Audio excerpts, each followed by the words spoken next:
Nyagasani Yesu n'abane namwe.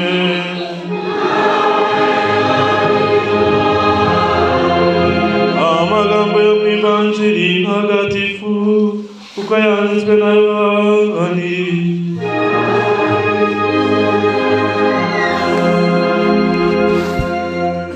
Muri icyo gihe imbaga y'abantu ibonye ko Yesu n'abigishwa be batakiri ku nkombe y'inyanja, bajya mu mato bagana i Kafarinawumu kuhashakira Yesu. Bamusanze hakurya y'inyanja baramubaza bati, mwigisha, wageze hano ryari?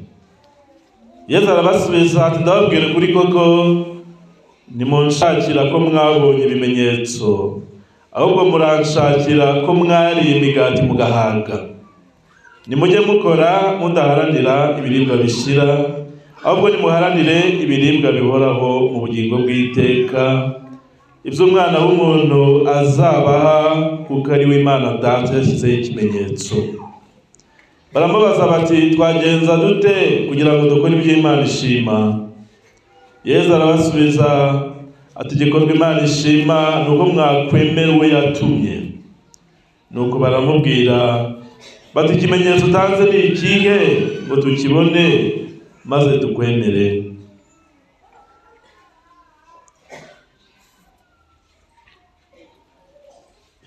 Ukoze iki? Mu butayu ba sogokuruza bacu bariye manu, nk'uko byanditswe ngo yabagaburiye umugati uturutse mu ijuru.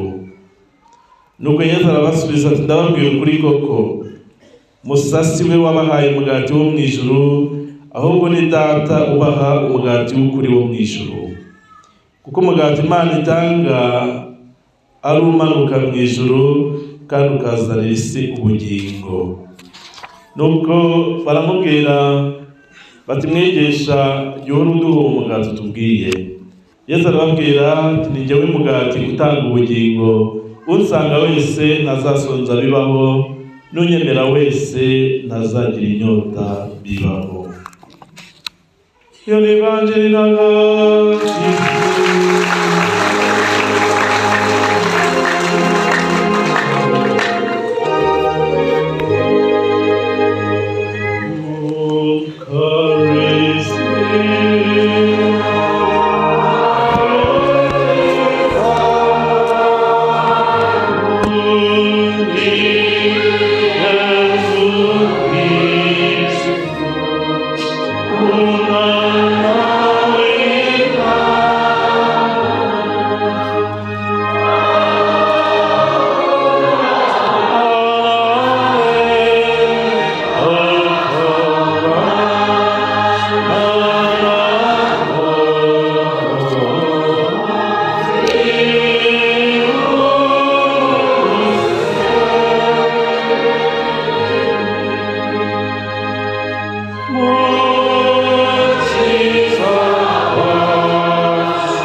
Yesu arababwira ati, ni jye mugati utanga ubugingo, unsanga wese ntazasonza bibaho, n'unyemera ntazagira inyota bibaho.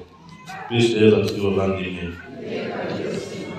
iki cyumweru cya 18 ibyumweru bisanzwe by'umwaka wa liturujia y'umwaka B, no ku cyumweru cyashize twumvise igitangaza Yesu yakoze atubura imigati ingahe? 5 n'amafi angahe? Bakarya bagahaga, bakanabisigaza abandi. Bone mukunze kumva avuga ijambo gufiningiza, ubundi nta ryavuye. Yego, ibaze imigati 5, we Yesu agaburira 5,000 utabariyemo abagore n'abana. mushake baza mutese kuki bakoresheje icyo kigereranyo.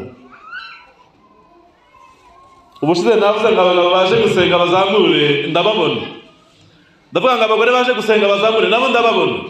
Usanga abagore bakubye inshuro zirenze nke abagabo baje gusenga.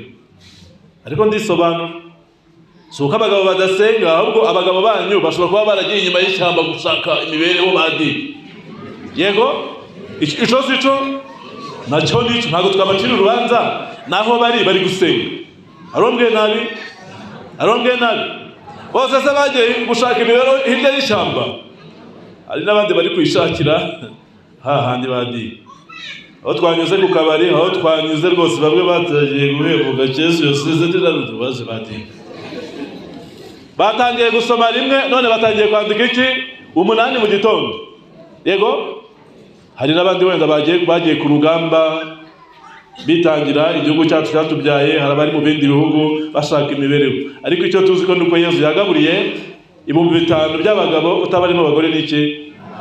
Mu yandi magambo Yesu yagaburiye imbaga itabarika y'abari baje kumushaka. Ntabwo rero uyu munsi tuza kwita ngo n'abagabo baje n'abagore n'abana. Turita ko twese tugiye kuba ibisingizo by'iki. Bwira mugenzi wawe muri igisingizo cy'Imana bandi. Uri igisingizo cy'Imana. Uri igisingizo cy'iki? Cy'Imana.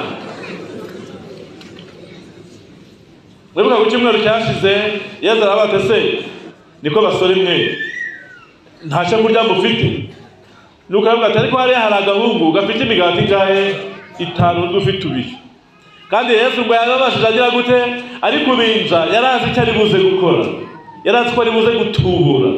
Yarazi ko abantu baje aho ngaho bafite inzara n'iki? N'inyota. Burya mu buzima uzagira inyota, ntuzagira icyaka. Icyaka ni kibi bandi. Buze icyaka ngo batangira guseka. Iyo umuntu afite icyaka bamuha akayoga, yaba afite inyota bakamuha amazi. Ari mutazi twahimbaje kutariki 22 zo kwa kangahe? Zukwa 7 Mutagatifu Maria Madalena. Yagize icyaka ariko aza kugira n'inyota. Icyaka ni kwa kundi ushobora kumva washimisha ingingo zawe. Ukanywa inzoga, ukajya no mu zindi ngeso zitandukanye, ariko yaje guhura na Yesu, amugirira impuhwe, amwirukana amarombi. Nuko ako kanya Maria Madalena agira inyota y'iby'ijuru badi. Cyazana ngo nanjye uyu munsi nyagasana mbanemo icyaka cy'ibibi byose, maze ashiremo inyota y'iki y'iby'ijuru. Mbashe kumwemera kandi mbashe kumugirira iki icyizere. Mukanya narindi kwibuka ka karirimbo nakahe? Ka karirimbo murakibuka? Mu gitondo ndabyuka ngasenga ngatakambira urema, amusaba ibyo nkeneye byose, nawe kandi akanguka. Ugicamunsi nawe ndasenga ngatakambira rurema, no mu ijoro nabyumva ngasenga, nanone musaba. Kugiteka iyo dusenga duhora dusaba, n'iryari tuzasenga noneho dushima. Hariho byinshi twahawe dukwiye gushima. Kimwe muri byo nuko tugifite ubuzima. Naho Imana bashira impundu badi. Umuntu ugifite ubuzima naho Imana bashira impundu. Haleluya, haleluya, haleluya, haleluya. Onebo konde Imana avuga amen. Ariko ye mukunda Imana. Mu gitondo ndabyuka ngasenga, ku gicamunsi ngasenga, nijoro ngasenga, ariko buri gihe nsaba. Buri gihe ngira gute? Mwajana gusaba. Mwaje gusaba ni musohoke. Ukiteka iyo dusenga duhora dusaba n'ibyari tuzasenga noneho dushima hariho byinshi twahawe dukwiye gushima kimwe muri byo nuko tugifite iki ufite ubuzima niyo anyaha Imana amashini impundu badi Mana shima kubera ko tuhaye ubuzima kubera ko waturindiye ubuzima waturindiye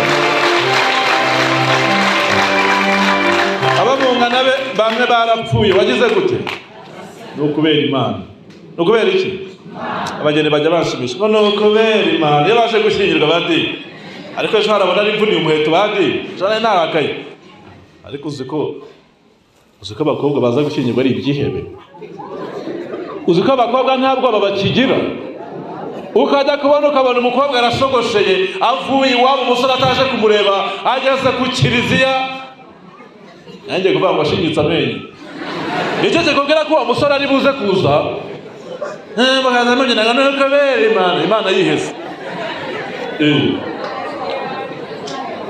mwagiye mugira umuco aho wanyise umukobwa ngo nave mu rugo ngo nagende ni inyagazi ujyanye ku isekuru mwabaye muti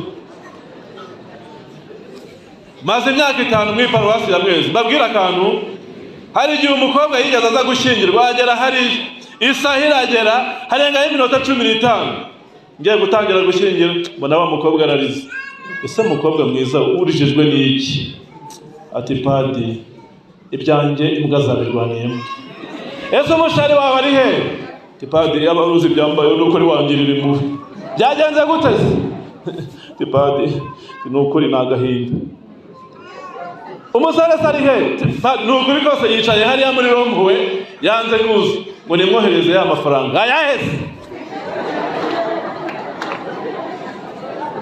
nuko umukobwa atangiye kurira nyine bariyegeranya bashaka gudumba 300 bohereza amaze kubona ka SMS umusore ahita azamuka aza gushyingirwa abandi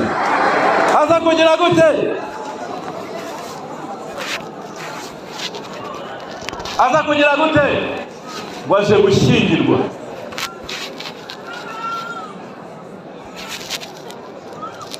uwo musore se yarangoye umukobwa cyangwa yarangoye amafaranga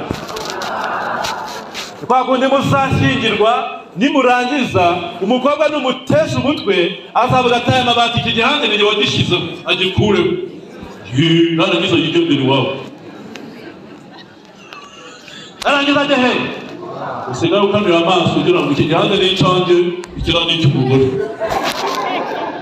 muri saro izi ntebe ni izanjye ziriya ni izande iz'umugore niyo wasizanye iyi radiyo ni iy'umugore iyi matora ni iyande mwarekeye aho koko nawe ukazana no kubera Imana ukazushogoshera ukagera ku kirimo ejo nari mbishe nawe ugahita nimusubireyo mujye mugira umuco haza gushyingirwa umusore n'iki n'umukobwa bakundana bakazana bafatanye uwo muco mwawuvanye muri koko kubera Imana muzongere nabahaye muzongere ariko ndashaka guhana n'ababyeyi batagira umuco ababyeyi batagira iki ni gute wavuga ngo umwana kera umusore yajyaga kureba umukobwa iwabo ndabeshe se bakaguha amata barangiza bakagusengera mugahaguruka ababyeyi babahaye umugisha haleluya harimo n'abasigaye bajya kurara kwa ba serume na ba senyenge babo umukobwa ntahagurukira iwabo akajya guhana ngo nuko muri mubakize ngo bafite inzu y'amakaro ariko ye N'isomo rya kabiri batubwiye gusezera muntu w'igisazira tukaba muntu cy'icyumweru kiraduha amafoto 2 muntu w'igisazira na muntu mushya uko twashanga ninde wavuga muri muntu mushanga ninde wakiyemera akavuga ngo byose ndabikoresha ijana ninde ntawe niyo mpamvu twashanga kuko dukeneye impuhwe z'iki ariko uko twabigenza kose abayisiraheli barivovose Mana watuzanyanga kugira ngo twicishe inzara n'inyota mwabyumvise igirwa mugati muri kuduha n'ibindi byose ariko Imana ivuga ati kumugoroba murarya inyama bandi kumugoroba murarya iki Imana wasenze Imana uri iki gute wasenze Imana uri iki nimugoroba murarya inyama, ejo mu gitondo muzafiningiza imigati. Mwimere Imana amashyira impumu.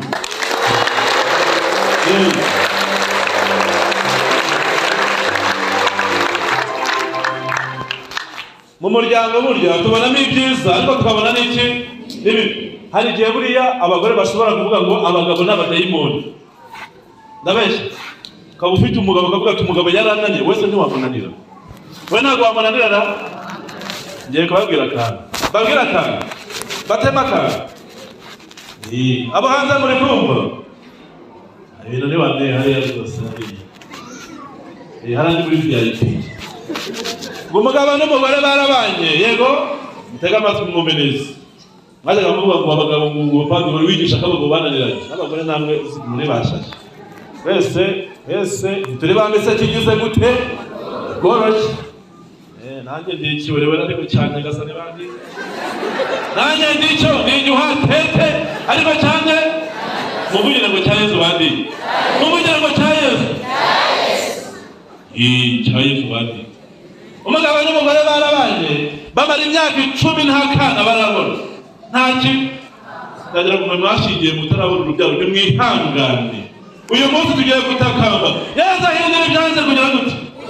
No munsi Yesu arakora. Ndabeshya. Abantu mwashaka mufite agahinda, abandi barasabwe ndasigara mwabuze urushako, mwabuze urubyaro, n'ukuri musenga Imana. Mwigirire icyizere. Uyu munsi tugiye guhindura ibyanze kugira gute? Nyuma y'imyaka 10 barabuze iki? Barabuze akana. Haleluya. Amen.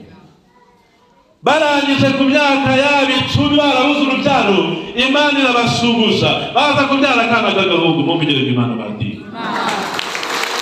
Imana itanze urubyaro. Imana itanze iki? Nyuma y'imyaka ingahe?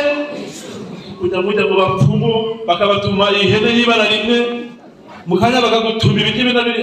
Wasenze Imana muri kibadi. Wasenze Imana muri iki? Bana mwadaga muda mu byuma muda mu bapfumu ndabiya mu izina rya Yesu. Ndatwitse ndahagaritse abadayimoni.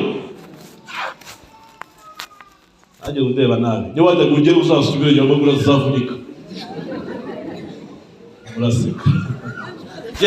Nyuma y'imyaka 10 Imana bahiki akana.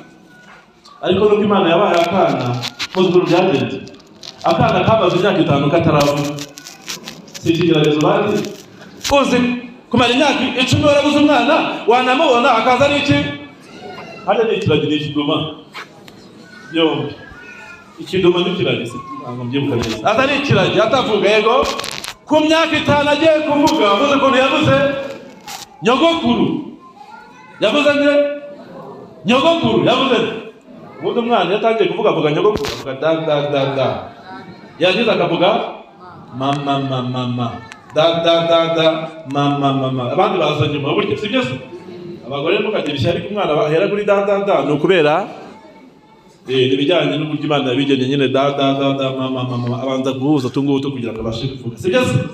Nyogokuru yampaye baraza twamwana wacu yavuze muze baraserebura barajugumira nanjye gutera gujugumira bandi no barangije rero baraza ngo nyogokuru nyuma y'iminota 5 bagiye kumva ngo nyogokuru yitabye Imana. Yampaye nka nyogokuru abayigize gute? Bazavuga ati nyine nyirakuru w'abana herutse kuvuga yagize gute yitabye Imana, bajya kumushyingura. Arongera bikidumu abongera bicurage ntiyongera kuvuga. Nyuma y'amezi 3 bagiye kumva baravuze ngo tonto ntaragiye pe. Kandi koko nyuma y'amasaha 2 tonto we abagize gute yitabye Imana. Yesu yazakuzwe. Yampaye arongera bikidumu ntiyongera kuvuga. Yesu yazakuzwe. Nuko hashize amezi 3 bagiye kumva ngo papa yampaye isaba wa mwana atangira kuraga nyiratumiza abantu uti karabaye nanjye ndagiye. Karabaye nanjye ngize gute? Nyine avuga ati mwana nyine nagukundaga nyine uzafate karakarimasa nyine byugahinga mu murage wawe. Amagaza nakandi nyine urabona iyi nzu kuba ari umuhererezi ino nzu uzayimenye ni yawe nyine. N'abana batangira kurira nyine ko papa bagiye kugira gute? Bagiye gupfa. Baza ngo cyagenze gute? Bagiye kumva bumva umuturanyi bari baturanye arapfuye. Aricyo mwumvise? Papa bagiye kumva bumva umuturanyi upfuye. Wa mwana rero bande aricyo gute? uwo mwana yari uwande. Nuko wa mugabo waruvuga ngo agiye gupfa, bagiye kureba barashishoza koko babona wa mwana wavutse koko asa na wa wundi witabye Imana. Senya wahera abagabo baravuze ngo noneho wabera uratuvugiye. Rero umuntu burya agirwa n'amafoto angahe? Abiri. Ashobora kugirana umuntu w'igisazira ariko yasaba Imana imbabazi n'imbaraga akaba umuntu mushya. Ni sakramento ry'imbabazi tunyuramo tugasukurwa tugahabwa imbabazi n'imbaraga, Imana ikatubona mu ifoto nziza y'abana biki. Ariko ni ukuvuga ngo turigishwa, tuza mu misa, mu masengesho menshi, ariko guhinduka bikanga. Kristo Yesu akuzwe. Uyu munsi baradusaba guharanira ubukungu butazigera bugira gute, butazigera bushira. Ni ukumenya Yesu, ni ukumuhabwa we funguro ridutungira ubuzima bwacu bwa roho. Iyi ndirimbo hari agatero kandi ka gatatu. Umukungu kunyurwa kuri we n'umugani, uko icyo agezeho cyose yifuza ikisumbuye. Umukozi kunyurwa n'akazi akora byaranze, ashaka kuzamuka mu ntera. Mana duhe kunyurwa n'ibyo dutunze. Mana duhe kunyurwa n'ibyo tugize gute. Wa mugabo unyurwa n'umugore Imana yaguhaye. Yego unyurwa n'utwo Imana yagize gute. Ndakubwiza ukuri, uzahora ugenda usabiriza, ariko mbere na mbere dushime ibyo Imana yagize gute, yaduhaye. Ngo ni kenshi dushaka amaronko twayaronka ntitunyurwe. Ndabeshya se? Uzi ko hari abantu bajya gukora no ku cyumweru? Ubu ni abantu bari gucuruza? Ntabahari? Ariko ucuruze kuva ku wa mbere kugera ku wa gatandatu ku cyumweru ugafunga ukajya gusenga, byagutwara iki? Hari icyo byagutwara?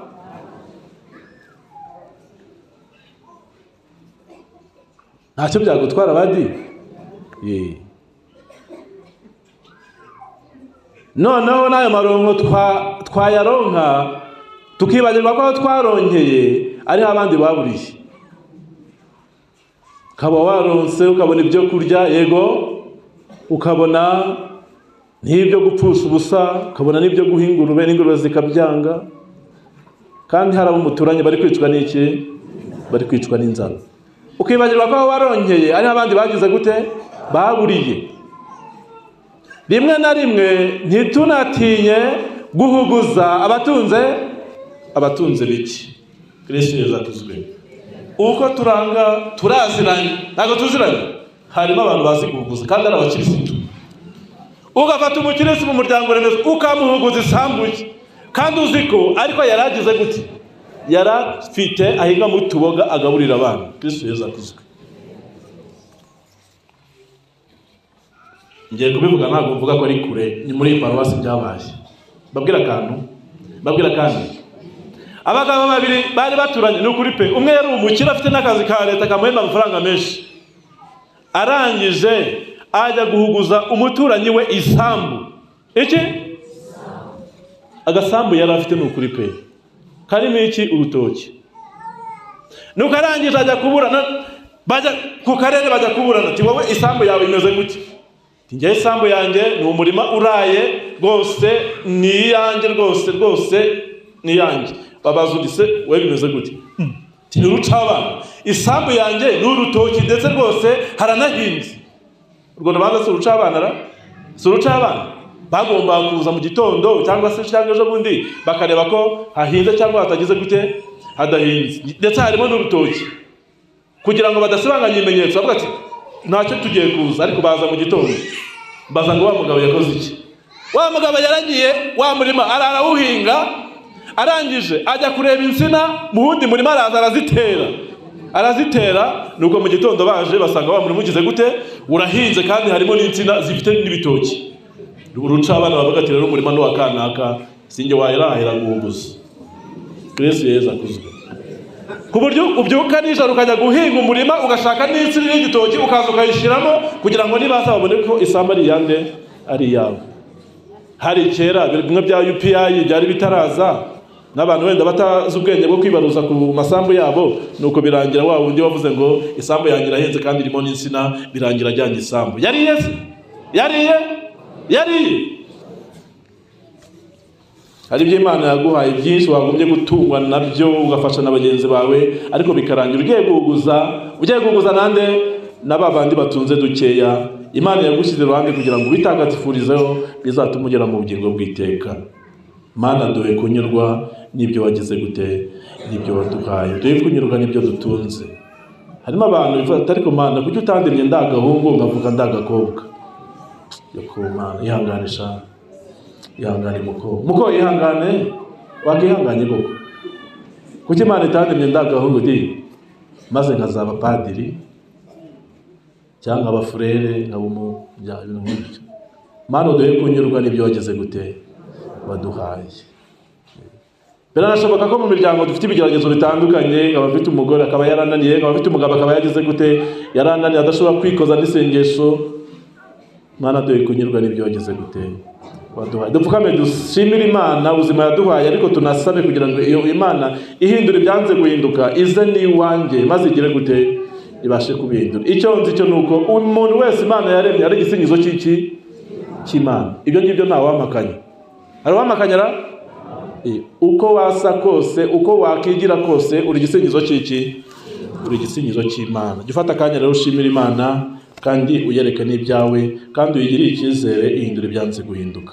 Iki cyumweru rero twumvise ijambo bita manu, mwaryumvise? Manu cyangwa se mana.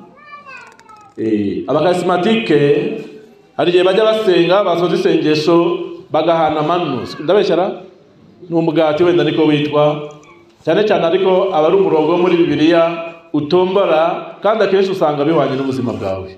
Iyo niyo bita manu ku bakarismatike, ku bakristo.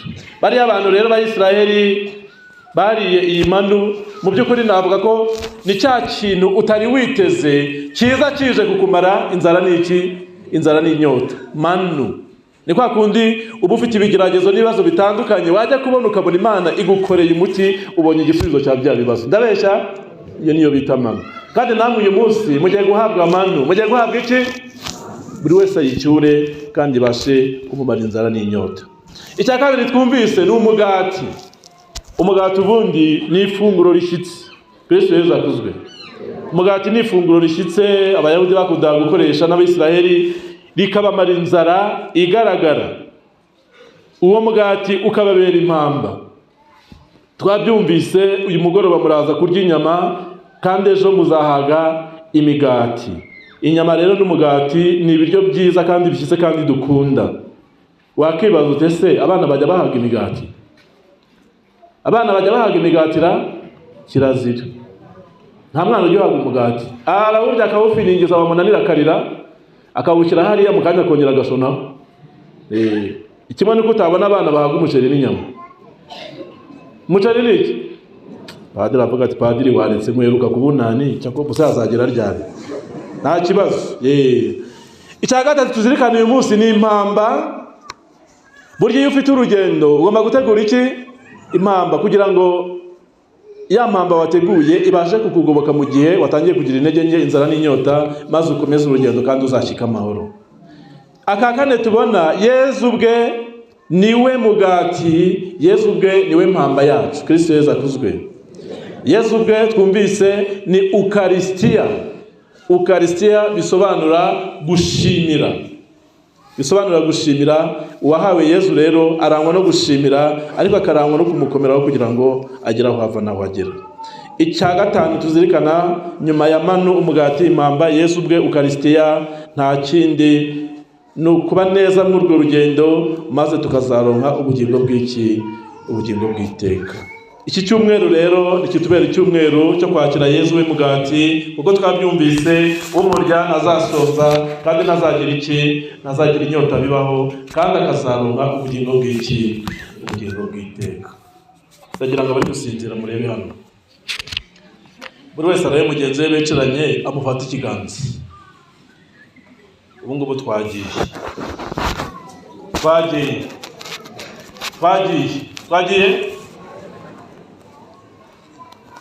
ubu tugiye guhabwa impamba, tugiye kujyana mu rugendo. Tugiye kujyana hehe? Tugiye kujyana mu rugendo. Urwo rugendo rugiye kutujyana hehe? Mugiye kumbwatereka da uramenye ntago nshaka kujya mu ijuru none. Muhumure ntago mwitaba Imana. Mutangiye kugira ubwoba. Turi mu rugendo rugana hehe? Iwacu ukuri ariho mu ijuru. Nakubwiye ko mugenzi wawe ari igisingizo cy'iki? Kandi nawe uri iki? Uri igisingizo cy'Imana. Mugenzi wawe rero mufashatanye runana gutyo mushobora gutsindwa. Mushobora gutsindwa. Umwe agiye kugwa undi aramukomeza. Noneho mu muryango yaba ari umugabo n'iki n'umugore mugafatana urunana muri byose.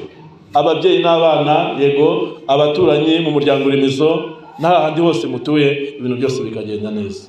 Korali muramutse mufatanye urunana hari igikuba cyacika. Hari mugenzi wawe wagira ibyago mukabura kumutabara.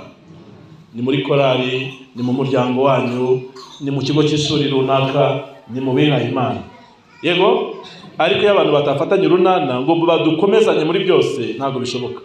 So wagize ngo wafashe mugenzi wawe ukuboko, wagize ngo yasindira mu kiliziya, abadayimoni barashye kandi bakagenda. Ibintu byose bikagenda neza. Ubwo rero muze gufatana urunana nimutaha murimbe ka karibu ngo twigendere, twigendere, twigendere, twigendere, twisangire Yesu wacu dukunda. Ugafata umugore wawe ati sheri twigendere badi. Mukanyuze kuvuga ngo sheri batashye yafiningije uragashirira amenyo. Ntabwo padiri yawe kubwiye ngo sheri ishusha. Ariko mwisengesho nubwo ataje ubwo ati sheri twigendere. Yego, mufate ukuboko vuga ati Yesu dore nguriya nubwo namusize hariya yarafiningije adashobora kubyuka ngo agende, twigendere twisangire Yesu ugeze gute. Yesu ntabira hano hose cyari mwera. Nawe wamwohereje burya Yesu arumvira. Yesu mwohereje mu muryango wanjye, Yesu mwohereje mu muryango remezo, mwohereje muri santare runaka, mwohereje muri wa muryango byananiranye kugira ngo Yesu ahindure ibyanze kugira gute guhinduka. Ngiye Ukaristiya rero ni ugusangira, kandi uwo dusangiye akaduha guhinduka tugasa nawe duhawe. Kandi Yesu ahantu hanyuraga hose yagendaga agira neza, yagendaga akiza uburwayi, yagendaga atanga amahoro, yagendaga atanga ubwumvikane. Dusabire ababyeyi bacu, dusabire urubyiruko, dusabire abana, dusabire na babandi barwaye kugira ngo Yesu abakize maze basingize Imana. Ni ukuri pe, Yesu yarigaragaje muri iyi minsi. Ntabwo mwayibonye? Hari abo yarinze impanuka, hari abarwaye bajya mu bitaro Yesu abakurayo, kandi twari tuzi ko byarangiye, bamwe batangiye no gukora amatangazo yo kubika, ariko Yesu akongera akabagarura ubuzima. Ngenda ahangaha rwose Rwabidege hari umusaza bigeze bamuruza ati birarangiye, bamaze no gukora liste y'abantu bagiye guhuruza ko yitabye Imana. Turagenda n'abakarisimatike turamusengera, tuba no gusiga ko abarwayi. Yahise azanzamuka aranaduherekeza abadi mumvugire n'Imana. Gusiga ko abarwayi turasenga, n'ubu aracyahumeka kandi aracyajya mu misa. Yego, Yesu arakora. Uwamugiriye icyizere muri byose yarangiza akamutumira iwe no mube, Yesu araza kandi akabigenza neza. Nitukageraho tuza ahangaha ngo dutegereje ibimenyetso. Ikimenyetso nuko gihumeka umwuka w'abazima. Ibyo birahagije. Yesu ndagushimira ko gihumeka, ariko Yesu nakangaka ntago kakureniye wagashobora. Gusa nk'abakristo dusabwa kwihangana. Yesu ntago tumutegeka, turamutegeka. Gusa turamushimira tukanabimubwira buri munsi cyangwa se kenshi, nuko Yesu isaha ye yagera agatabara n'ingoga. Niba ugomba kubaho ifite umugambi iragukiza, ariko niba ugomba no kugenda uragenda. Wenda hari Imana ishaka kukuruhura imiruho yo kuri iyi si, ishaka kugutabara ngo ujye mu bwami bw'ijuru usangire na Yesu n'abamarayika bose. Mwese rero mbifurije icyumweru cyiza, mbifurije guhura na Nyagasani. Iri sengesho twaje gukorera hano i Kanyinya ritugirira akamaro kandi rizatume twese nta n'umwe uduhemutsemo tugera mu bugingo bw'iteka. Urakoze Yesu, urakoze Yesu, urakoze Yesu,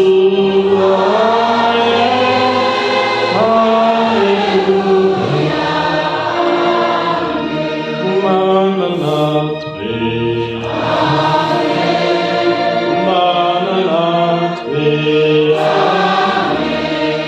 umana natwe,